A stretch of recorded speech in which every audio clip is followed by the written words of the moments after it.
નમસ્કાર, હું તો બોલીશમાં હું રોનક પટેલ આપનું સ્વાગત કરું છું. હું તો બોલીશનો સતત 1411મો એપિસોડ અને 1411મા એપિસોડના બે મુદ્દા છે.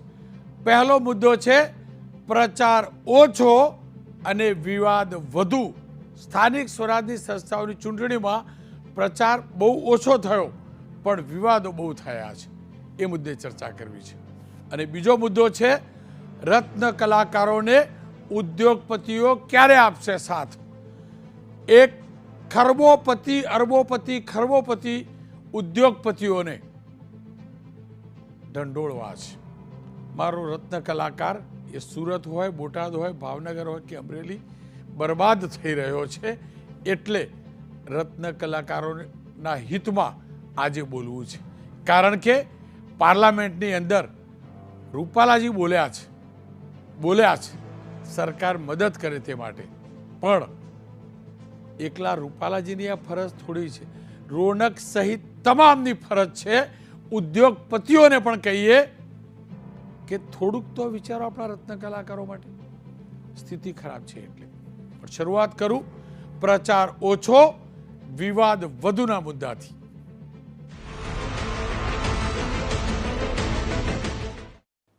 જૂનાગઢ મહાનગરપાલિકા તેમજ 68 નગરપાલિકાઓ અને 3 તાલુકા પંચાયતોની સાથે સાથે કેટલીક જગ્યાની પેટા ચૂંટણીઓ, સ્થાનિક સ્વરાજની આ સંસ્થાઓની ચૂંટણીનો પ્રચાર પડઘમ આજે શાંત થઈ ગયો છે. પરમ દિવસે મતદાન થશે. પ્રચાર દરમિયાન કોઈ મોટા નેતાઓ તો ના આવ્યા. ભારતીય જનતા પક્ષના થોડા ઘણા સાંસદોએ પ્રચાર કર્યો. કોંગ્રેસના શક્તિભાઈથી લઈ કેટલાક ધારાસભ્યોએ પ્રચાર કર્યો. પણ પ્રચાર કરતા આ ચૂંટણીમાં અનેક વિવાદો થયા છે, અનેક વિવાદો કરવામાં પણ આવ્યા છે. અને છેલ્લા 3-4 દિવસોમાં તો દર વખતે થાય તેમ પાર્ટીઓ સમજી ગઈ છે વિવાદ ઊભો કરો અને ચૂંટણી જીતો. એક પછી એક વિવાદની વાત કરીશ. છેલ્લા 3-4 દિવસમાં જે વિવાદ થયા છે એ પૈકીનો સૌથી લેટેસ્ટ વિવાદ કચ્છનો છે. કચ્છનો વિડીયો જોજો. રાપરનો આ વિડીયો છે. મારી ટીમને કહીશ કે વિડીયો પ્લે કરીશું. રાપરનો આ વિડીયો છે. વિડીયોની અંદર એક વ્યક્તિ ગળામાં ભાજપનો ખેસ પહેરેલો છે, આપ જોઈ શકો છો. અને 500 રૂપિયાની બાપુ છાપ નોટ આપ જુઓ. ભાજપનો ખેસ, ભાજપની કેપ અને 500 રૂપિયા મતદારોને આપી રહ્યો છે. અને એવું કહેવાય રહ્યું છે કે રાપર નગરપાલિકા વિસ્તારના વોર્ડ નંબર 1નો આ વિડીયો છે. જો કે વિડીયો વાયરલ થયો, માધ્યમોમાં પ્રસારિત થયો, ત્યારે અમે એબીપી અસ્મિતાએ બંને પક્ષોને પૂછ્યું. ભાજપને પૂછ્યું કે આવા રૂપિયા લાયા ક્યાંથી, વેચવાની જરૂર કેમ પડે છે. તો ભાજપે કહ્યું કે ભાઈ આ અમારું નહીં, આ કોંગ્રેસ અમને બદનામ કરવા માટે ષડયંત્ર કરે છે. તો કોંગ્રેસનું કહેવું એમ છે કે આ ભાજપનો જ વિડીયો છે.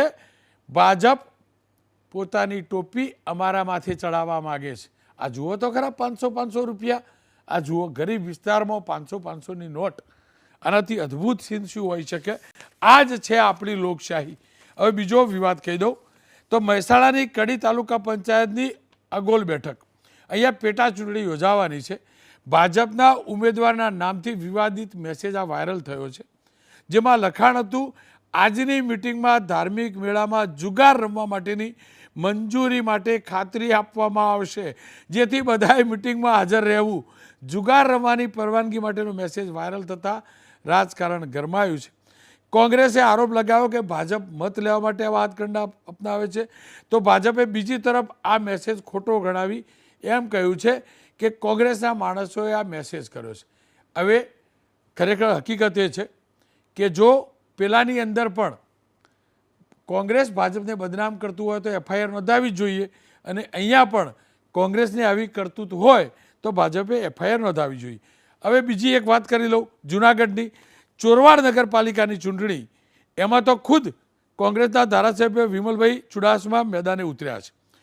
તેમને વિવાદાસ્પદ ઉચ્ચારણ કરતો એક વિડીયો તેમનો વાયરલ થયો છે. અને તેમને સાંસદ વિમલ ચુડાસમાએ, માફ કરજો, ધારાસભ્ય વિમલ ચુડાસમાએ સાંસદ રાજેશ ચુડાસમાને ડામો તરીકે સંબોધન કર્યું છે. આ શબ્દનો અર્થ મેં બહુ શોધ્યો, મળ્યો નહીં, પણ સાંભળી તો લઈએ.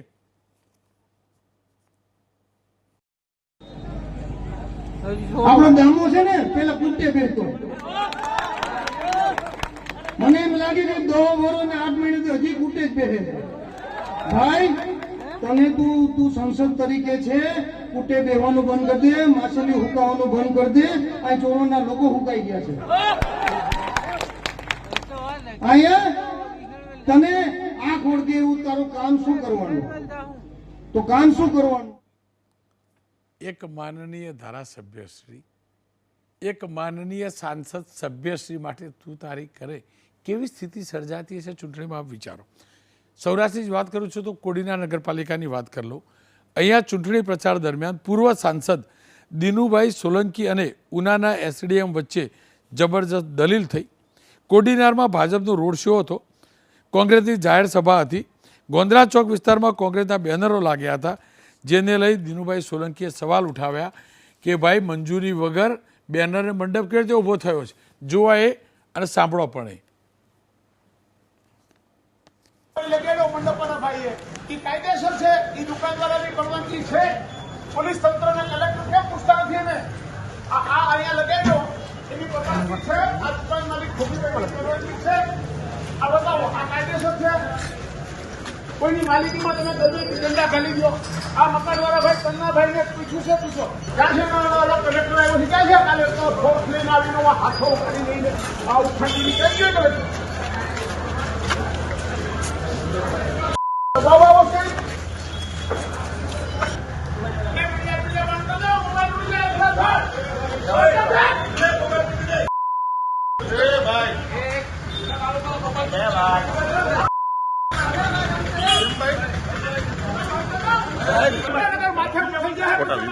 કાકા ખોટી હુકમ માથાકૂટ કરો.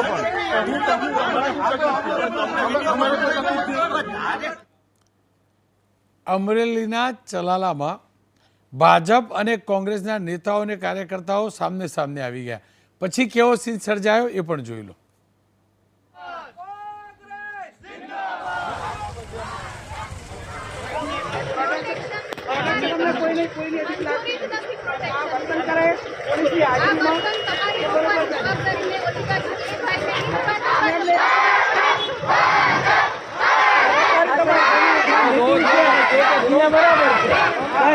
આજે આની મીટિંગ છે ને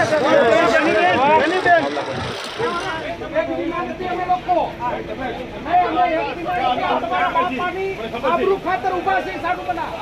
આ એક દિનનું નથી, લાંબા કરે જાડુ પડી જાય. પોલીસની જવાબદારી અને આવાથી કઈ ફાટી નથી પડતા.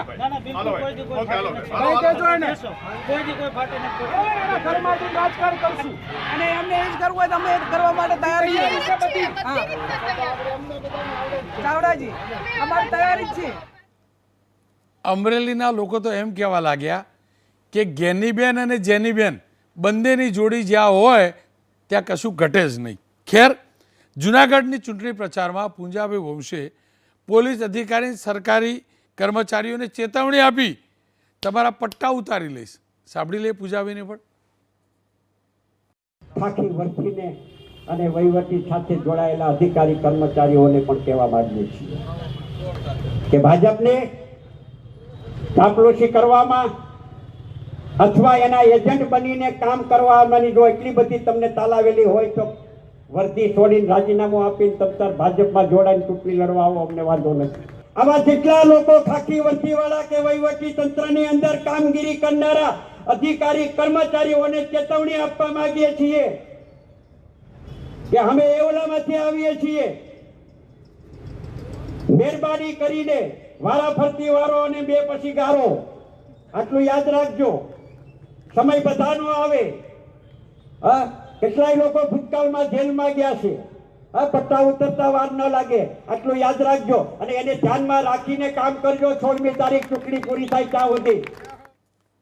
વડોદરામાં તો પેલા નિશાળિયા સાહેબ, ભાજપના પ્રમુખ સતીશભાઈ નિશાળિયા સાહેબ, એમને તો બુલડોઝર ફેરવી દેવાની ધમકી આપેલી ને. ચૈતર વસાવાએ પણ એમને જવાબ આપ્યો, એ પણ સાંભળી લઈએ. આ વખતે જો આ 4 ઉમેદવારો જીતાડશો તો મિત્રો હું એટલી જ ગેરંટી આપું કે કોઈનું મકાન નહીં તોડવા દો, એની જવાબદારી હું લઉં છું.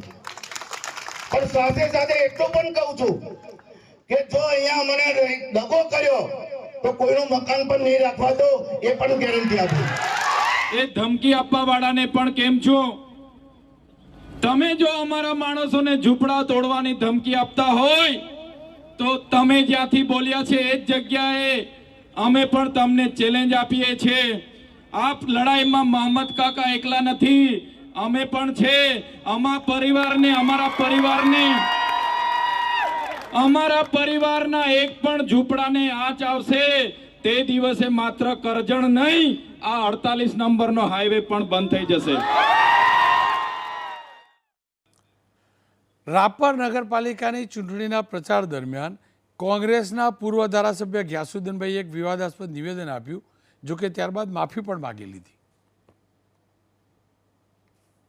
રાપર મુકામે કોંગ્રેસ પક્ષના પ્રચાર અર્થે અહીંયા આવ્યા ત્યારે જે દ્રશ્યો અમે જોયા તો અમને ઉત્તર પ્રદેશ અને બિહારની યાદ આવી ગઈ કે જે રીતના ઉત્તર પ્રદેશ અને બિહારની અંદર ગુંડાગીર્દીનું અને લુખાઓનું શાસન હોય છે એ જ પ્રમાણેનું શાસન ભારતીય જનતા પાર્ટીના ધારાસભ્યનું અહીંયા જે છે રાપરની અંદર મેં જોયું છે. એટલે જે રીતની ગુંડાગીર્દી, જે રીતની લુખાગીરી અને લોકોને ડરાવવા અને ધમકાવવા અને લોકશાહીનું હનન કરવું, લોકશાહીની હત્યા કરવાના જે કિસ્સાઓ મેં સાંભળ્યા તો મને ઘણું દુઃખ થયું. મારા ભાષણ દરમિયાન મેં રાજકીય અવલોકન કરતા કરતા મારાથી અંગત કોઈની લાગણી દુભાય કે કોઈને ઠેસ પહોંચે એવો જે શબ્દોનો જે ઇસ્તેમાલ થઈ ગયો એ બાબતે હું ખૂબ દિલગીરી વ્યક્ત કરું છું.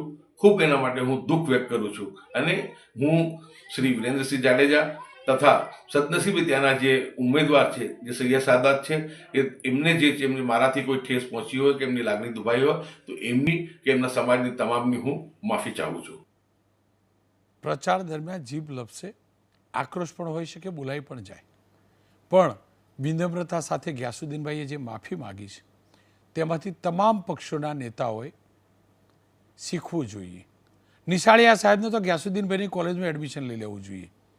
ખેર, આ મુદ્દે ચર્ચા કરવા ડૉક્ટર હિમાંશુભાઈ પટેલ, કોંગ્રેસના નેતા જયરાજસિંહ પરમાર, ભારતીય જનતા પક્ષના નેતા, બંને અલગ અલગ પક્ષના ધુરંધર નેતા 2 રાઉન્ડમાં ચર્ચા કરી છે. જયરાજભાઈ, મારે તો આટલું જ જાણવું છે, 500-500ની થપ્પી તાલુકા પંચાયતમાં તમારા કાર્યકર્તા પાસે આવી, સાહેબ બધા કોંગ્રેસવાળા ખોટી વાર્તા કરે, મંદી મંદી મંદી જેવું છે જ નહીં.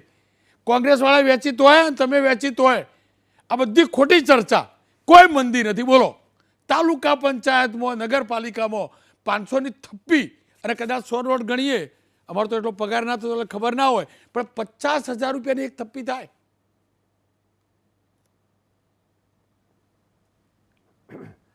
રોનકભાઈ, જો સ્થાનિક સ્વરાજની ચૂંટણીમાં ખબર નથી કે કેમ આટલી બધી પૈસા વેચવાની વાત અહીંયા વિડીયોમાં દેખાય, ક્યાંક નિવેદનો થાય, ક્યાંક ધમકીઓ અપાય, ક્યાંક ટીકાઓ થાય. એટલે આ બધી વાતોની અંદર મને એક વાત નથી સમજાતી કે સ્થાનિક સ્વરાજમાં આટલા બધા કેમ કરવું પડે. કારણ કે ધારાસભા, લોકસભાની ચૂંટણી હોય તો માની શકાય કે થોડી ચૂંટણી મોટી હોય તો બધા મતદારોનો સીધો સંપર્ક ના પણ હોઈ શકે, પણ સ્થાનિક સ્વરાજની ચૂંટણીમાં તો 2-3-4 હજાર મતદારો હોય, બરાબર. એમાં મોટે ભાગે ઓળખતા હોય ને ઓળખીએ ગયા હોય. બંને સ્થિતિ બંને પક્ષના આગેવાનોને નજરની સમક્ષ હોય. આમાં કોઈ અત્યારે ભાજપ કોંગ્રેસનો બહુ મુદ્દો હોય એવું મને લાગતું નથી, કારણ કે બે પક્ષના બે બાજુ તમે વિક્ટીમ કરીને મજબૂત મહેનત કરી અને આખી ટીમ લગાડી અને બે પક્ષોને ધોકા મારવાનું નક્કી કર્યું એવું લાગે છે. એટલે આમાં લેખાજોખા કરતા જાહેર ઔચિત્યમાં પબ્લિક ડોમેનમાં કેવી રીતે વાત કરવી નહીં કરવી એ બહુ મહત્વ. અડધી સેકન્ડ સાંભળો ને, તમે એમ કીધું મેં ધોકામાં, ભાઈ સાહેબ મેં આ વિડીયો નહીં બનાવ્યો, મારી જોડે ભેગા 50,000 ક્યારે તમે નહીં, એટલે મહેનત કરી છે. હા જી, પણ મારી વાત રોનકભાઈ, સંમત છું. જો બહુ સ્પષ્ટ કહું, બહુ સ્પષ્ટતા સાથે કહું, ગમે તેનું જૂઠું બોલવાથી આ આપના માધ્યમથી આખા ગુજરાતની જનતા જોઈ રહી હોય છે. એટલે એકાઉન્ટેબિલિટીમાં સ્પષ્ટ સાથે પાર્ટીનો પક્ષ રાખું છું કે કોઈ કાર્યકર્તા ક્યાંક દારૂ પીધેલો ગળામાં ખેસ જોવા મળે, કોઈ કાર્યકર્તા ક્યાંક સ્થાનિક લેવલે એના મોહલ્લામાં કોઈએ નેતાઓએ કહ્યું હોય ને એમ કે અહીંથી બોલાવીને કહી દીધું હોય મોટા નેતાઓ જાઓ પૈસા વેચો, એવું કશું હોતું નથી. આ કોઈ સ્થાનિક નેતા એના મોહલ્લામાં કે જે વિસ્તાર હોય ત્યાં આવી રીતે ક્યાંક પૈસા હોય તો એમનો મનસ્વી રીતે એમની જવાબદારી થાય રોનકભાઈ. પણ કોઈ પાર્ટીને એની સાથે પાર્ટીઓએ સૂચના આપી એવું માનતો નથી. હું તો કોંગ્રેસને નથી કહેતો કે કોંગ્રેસે કહી દીધું હોય કે પૈસા વેચો. આમાં મુદ્દો એટલો જ છે કે પબ્લિક ડોમેનમાં આ નાની ચૂંટણી છે, એટલે એટલા બધા વાઇડર સ્કેલમાં ચૂંટણી હોય ને એના ઉમેદવારો હોય એટલે થોડીક સ્વાભાવિક રીતે પબ્લિક ડોમેનમાં જે આગેવાનો છે એ લોકોએ ધ્યાન રાખવું જોઈએ. કારણ કે કાર્યકર્તા તો જુઓ લાખો કાર્યકર્તા હોય, એ કાર્યકર્તાએ અને બીજું કહું પહેલાં આ થતું હશે અને થતું હતું પણ એ વખતે ખાસ કરીને ફોન નહોતા ને ફોનમાં કેમેરા નહોતા એટલે પુરાવા નહીં મળતા હોય. અત્યારે હાથ વગી વસ્તુ થઈ ગઈ છે એટલે ક્યાંય તમે ભાષણ કરતા હોય ક્યાંક બોલતા હોય એટલે નેતાઓએ દરેક નેતાઓએ જાહેર ઔચિત્ય જાળવવું પડશે, સમજી લેજો. અને આ ડિજિટલના જમાનામાં ડિજિટલ યુગમાં એના આવકારું પણ છું કે પબ્લિકમાં ફક્ત તાળીઓ ઉઘરાવવા માટે નેતાઓ ગમે ત્યારે ગમે તેને દમ મારે, બીજી ત્રીજી વાત કરે અને પટ્ટા ઉતારવા દેવાની વાત હતી તો પટ્ટા પહેરે છે ઓછા, ઉતારી દેવાની વાતો વધારે કરે છે. પટ્ટા પાછા ઉતારવાવાળા પહેરતા નથી રોનકભાઈ. પણ મુદ્દો એ છે કે કોઈ પણ નેતા હોય બેલેન્સ ચેક એન્ડ બેલેન્સમાં જાહેર ઔચિત્ય જળવાય. લોકશાહીમાં નેતાઓ એ આદર્શ હોવા જોઈએ કારણ કે લોકતંત્રમાં સરવાળે તો શાસન લોકોએ સોંપેલું શાસન હોય છે એટલે એમને જાહેર ઔચિત્ય જળવાય એવું સ્પષ્ટ રીતે હું માનું છું, બહુ સ્પષ્ટતા સાથે. એમાં કદાચ કોઈ ભારતીય જનતા પાર્ટીના પૈસા વેચતો હોય તમારી કેમેરાની આંખે પકડાયા છે તો ખોટી જ વાત છે.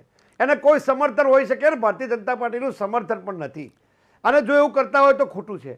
એટલે સ્પષ્ટ રીતે માનું છું ભારતીય જનતા પાર્ટીનો સ્પષ્ટ અભિગમ છે કે તમારા કરેલા કામો ગણાવો, સરકારની સિદ્ધિઓ ગણાવો, બાકી કામો હોય એ યાદ રાખી ઝડપથી પૂરા થાય એની વાત કરો અને સાથે સાથે તમે સત્તામાં જો આવવાના જ છો તો તમે શું કરવાના છો એની વાત કરો. આ બહુ સ્પષ્ટ ગાઈડલાઇન ભારતીય જનતા પાર્ટીની મિટિંગોમાં હમણાં જ આપી હતી. પણ છતાં સ્થાનિક લેવલે કાર્યકર્તાઓ ક્યાંક કોઈ ઉત્સાહમાં આવીને કોઈ ભૂલ કરે તો હવે એમાં કોઈ પાર્ટી જવાબદાર હોય એવું માનતો નથી. જયરાજસિંહ કેટલું અદ્ભુત બોલ્યા તમે. આ સતીશભાઈ નિશાળિયા તો કાર્યકર્તા નથી. તમારા પક્ષે સતીશભાઈ નિશાળિયાને ડેરીના ચેરમેને બનાવ્યા અને સતીશભાઈ નિશાળિયાને બરોડા જિલ્લાના પ્રમુખે બનાવ્યા. સાંભળો ને, અને સાચું કહું આ ચૂંટણી પતે ને પણ એ તો પૂજાભાઈ વિપક્ષના નેતાની કક્ષાના છે પણ એમને એટલા ચૂંટણી પતે ને જયરાજભાઈ પૂજાભાઈ બી વિપક્ષના નેતા કક્ષાના વ્યક્તિ સિનિયર નેતા 6 ટાઈમ એમએલએ રહેલા 6 વખત. આ ચૂંટણી પતે એટલે બુલડોઝરની વાર્તા કરવા વાળા ને પટ્ટા ઉતારવાળા બંનેનું તમે કોચિંગ કરો અને કોચિંગની ફી માર પગારમાંથી ચૂકવે. કમસે કમ બીમારીના ગંદકી દૂર તો થાય. આપ જોડાયેલા રહેજો. હિમાંશુભાઈ મારી સાથે જોડાય. હિમાંશુભાઈ જુઓ, જયરાજસિંહ આજે પણ હું ફરીથી આ શબ્દ વાપરું છું, જયરાજસિંહ આજે પણ લોકશાહીના ઉચ્ચ મૂલ્યોની વાત કરી રહ્યા છે.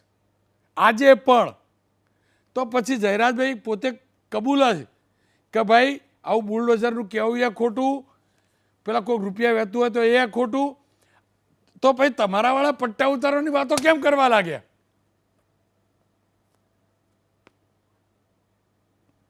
રોનકભાઈ, જયરાજભાઈ એ પણ કીધું કે અમે એમ કીધું કરેલા કામો કહો, બાકી કામોની ચર્ચા કહો અને તમે જીતવાના જ છો.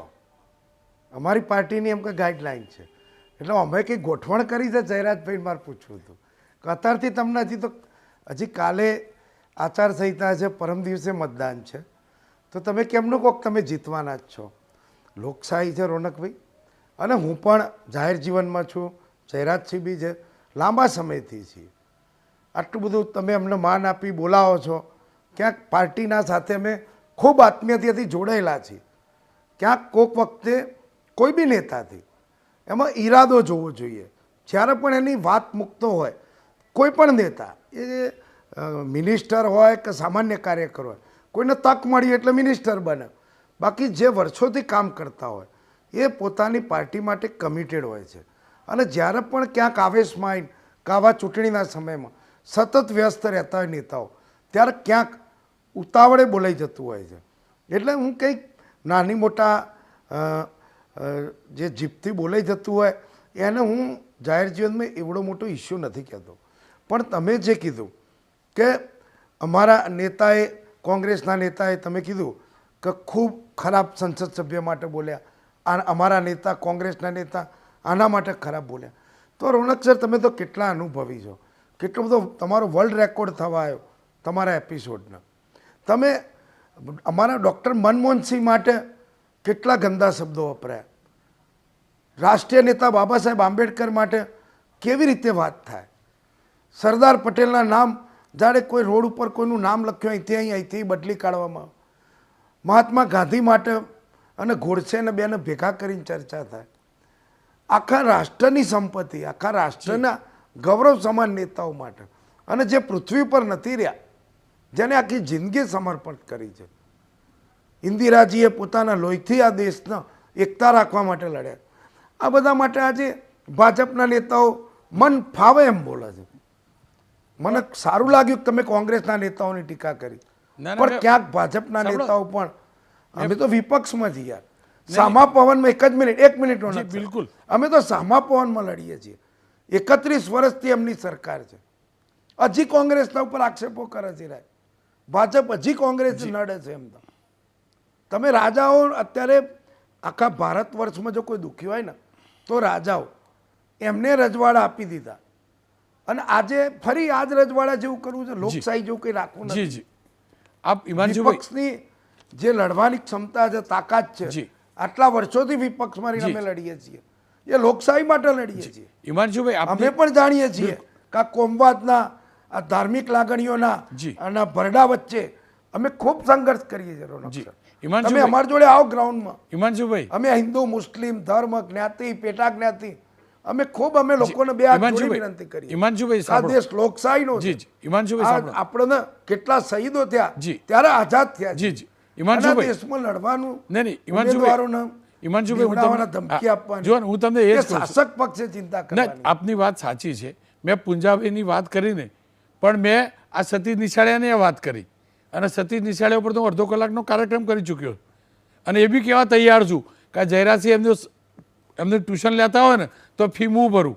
ખેર, જયરાજસિંહ, વાત એ છે, હિમાંશુભાઈની વાતમાં દમ છે થોડો, પણ થોડોક વાત એ છે, હિમાંશુભાઈ કે આવેશમાં આવી જાય, પ્રચારના એમાં આવી જાય. અરે મેં આવેશમાં એ તો નહીં જોયું કોઈ નેતા પોતાના જ ગાલ ઉપર થપ્પડ મારી હોય, આવો તો આવેશ નહીં આવતો. તમે આ બધું શીખી ક્યાંથી લાવવા બધા નેતાઓ, મને કહો. આ દારૂ વેચવાનું શીખી લો, છાને પછી બદલવાનું શીખી લો. ભાજપવાળો કે કોંગ્રેસવાળાએ કર્યું, કોંગ્રેસવાળો કે ભાજપવાળાએ કર્યું. તમે પટ્ટા લઈ લેવાની વાત કરો, તમે બુલડોઝર ફેરવવાની વાત કરો. કોઈના બાપનું ખેતર છે મારું ગુજરાત, તે પેલો નિશાળીઓ અંદરથી બધાની ઉપર બુલડોઝર ફેરવશે અને એમના પુંજાબી વોચ બધાના પટ્ટા ઉતારશે. રોનકભાઈ, એ વાત સાથે સમજ છું. મારા પરમ મિત્ર હિમાંશુભાઈએ થોડી વાત કરીને વિષય ડાયવર્ટ કરી દીધો, અને જે મુદ્દો હતો એ મુદ્દાના થી થોડાક ડિફર થઈ ગયા. પણ જો આ રાષ્ટ્રમાં જો કોઈ રાજનેતાની સૌથી વધુ ટીકા, નિમ્ન કક્ષાએ જો કોઈ જગ્યાએ ટીકા થઈ હોય તો સૌથી વધુ ટીકા કોઈએ કરી હોય તો નરેન્દ્રભાઈ મોદી સાહેબની કરી છે. હાઈએસ્ટ આ રાજ્યમાં. હું તમને 1,1000 દાખલા આપું. છેક ડાયલ એમથી લઈને, બહુ ડિટેલમાં નથી જતો, ડાયલ એમથી લઈને અંગ્રેજી છાપાઓ, બધા છાપાઓ ટીકા કરી પડે વિષયમાં હું ડાયવર્ટ નથી કરતો. કારણ કે લોકશાહીમાં એક વાત બહુ સ્પષ્ટતા સાથે કહું, બહુ સ્પષ્ટતા સાથે, તંદુરસ્તીની નિશાની જેટલે વાત કરું છું કે એક પણ ગુજરાતી મીડિયા સરકારની સહેજ પણ પ્રશંસા કરતી નથી. વધારાનું રોનકભાઈ, હું મારા 18 કલાક ટીવી ચાલુ હોય છે ઘરમાં, એક પણ ગુજરાતી ચેનલ ઉપર હું આપણા એબીપી અસ્મિતાની જ વાત કરું, સતત સરકારના કામ મળવા, ગમે તેવો મોટો નેતા હોય તો એની ટીકા કરવી, એના મૂલ્યોની વાત કરવી, એને ઉગાડા પાડવા, ક્યાંય હું આ તમારી પ્રશંસા પણ નથી, ગેરસમજ ના કરતા, પણ ગુજરાતી મીડિયા અને એબીપી અસ્મિતાની જ વાત કરું, મને ક્યાંય લાગતું નથી કે સહેજે સરકારની શરમ ભરતા હોય. ગુજરાતના તમે અખબારો જોઈ લો, પ્રિન્ટ મીડિયાથી લઈને તમામ અખબારો કચાઈને ભારતીય જનતા પાર્ટીની સરકારની ટીકા કરે છે. કચાઈને એક પણ ભારતીય જનતા પાર્ટીના નેતાએ, આગેવાનો કે કાર્યકર્તાએ ક્યારે રોનકભાઈ કદી કમ્પ્લેન કરી કે તમે આમ કેમ કીધું, આમ કેમ ચલાવ્યું? આટલી સરસ સુંદર લોકશાહી તો છે હું ક્યાં ના- પણ કોંગ્રેસ જીતે એટલે ઈવીએમ બધું બરોબર, લોકશાહી જી, જી. બરોબર, અને રોનકભાઈ હારી જાય એટલે લોકશાહીને ખતરો, અને જી. મીડિયાએ ખોટું, મીડિયાએ પગચંપીકરણ, આ બધા ઠીકરા ફોડી દેવાના. એટલે સરવાળે મને એક વાત બતાવો, મને તમારે 24 કલાક ગમે તે જી. દિવસના 365 દિવસના જી. ગમે તે 24 કલાકનું ટીવીનો રેકોર્ડ કાઢો સાહેબ, અમારી પાસે તો કમલમ છે, હિમાંશુભાઈ. પણ તમે કાઢો અને જુઓ તમારે 24 કલાકમાં 18 કલાક સાંભળો ને, સરકારની ટીકા જરાસી. છે, અને એ તમારી જવાબદારી છે. સાંભળો ને જયરાજસિંહ, તમારી વાત હું માનું સાચી. છું. સાંભળો ને, હાજી. તમે તમારે હિસાબ શું કરવા રાખવો પડે અમારો, મને કહો ને. શું કરવા લખી રાખો? ધ્યાનમાં રાખવા માટે લખો? હું ફરીથી કહું છું. હિસાબ એટલા માટે- સાંભળો ને, એટલા માટે કે સાંભળો, હું એટલા કહું તમને. એટલા માટે- સાંભળો, હું મારા અમે શીખવા કાર્ય માંગીએ છીએ. સાંભળો, હું મારા અરે મહાત્મા ગાંધીજીએ સાંભળો પણ કહ્યું છે કે સાંભળો તમારે 24 કલાક વિદ્યાર્થી રહેવાનું. સાંભળો ને, હું તો જાહેર કાર્યક્રમમાં કહું છું કે કોઈ ગમે તે કહેતું હોય બોલવાની આઝાદી છે જ, તો જ હું તો બોલીશ, ચાલે છે, એમાં કોઈ ડાઉટ નથી. આજ સુધી સરકારમાંથી કોઈ પણ વ્યક્તિએ મને રિક્વેસ્ટ પણ નથી કરી કે આ સમાચાર ડ્રોપ કરજો. આ હકીકત છે. પણ તમે તકલીફ ક્યાં આપણે ખબર છે? Drop કરજો. તમે સાંભળો હા, ને એમ કહેવાય. જયરાજસિંહ, તકલીફ ક્યાં ખબર છે? તમે મારા ગુજરાતની સરકારની વાત નહીં કરતા. તમારે એમ કહેવું જોઈએ કે તમે ગુજરાત સરકારની ટીકા કરો છો, પણ તમે શું બોલો છો? તમે ભાજપ સરકારની ટીકા કરો છો. ભાઈ, સરકાર મારા ગુજરાતની છે, વાઘ સાહેબ છે, કમળ સાહેબ નથી. હું તકલીફ જ આ છે. આટલું હું તમને એ જ કહું, તમે જેટલું મોટું મન રાખો છો ને એટલું મોટું મન બીજા બધાને શીખવાડજો. હિમાંશુભાઈ, તમારા ચહેરા ઉપર ખુશાલી જોવા મળી. તમે બંને મિત્રો છો જૂના, પણ પ્રમાણિકતાથી કબૂલીશ જયરાજભાઈ, સમય ઓછો છે. આપણા મિત્રો તો હાલે છીએ. ના, પણ સમય ઓછો છે, પણ પ્રમાણિકતાથી કહીશ, મેં આજ સુધી કરેલી રાજકીય ચર્ચામાં સૌથી વધુ પ્રમાણિક અને સૌથી વધુ હેલ્ધી ચર્ચા મેં સૌથી વધુ વિવાદાસ્પદ મુદ્દે કરી છે.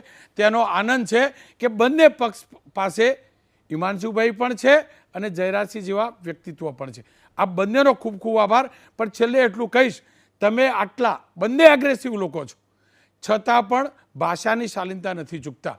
તમારા પક્ષના નિશાળિયાઓને શીખવાડી દેજો કે તમે બંને આ યુનિવર્સિટીના જ્યારે ત્યારે સિન્ડિકેટ મેમ્બર નહીં, વાઇસ ચાન્સલર બનો ને એટલો અનુભવ ધરાવે, એટલું શીખવાડી દેજો એમને. પેલા બુલડોઝરવાળા ભાઈને પણ અને પટ્ટા કાઢવાવાળા ભાઈને પણ, અને કોઈક દારૂ વેચવાવાળાને તો હોદી જ લેજો, ઓ 500-500ની નોટોવાળાને,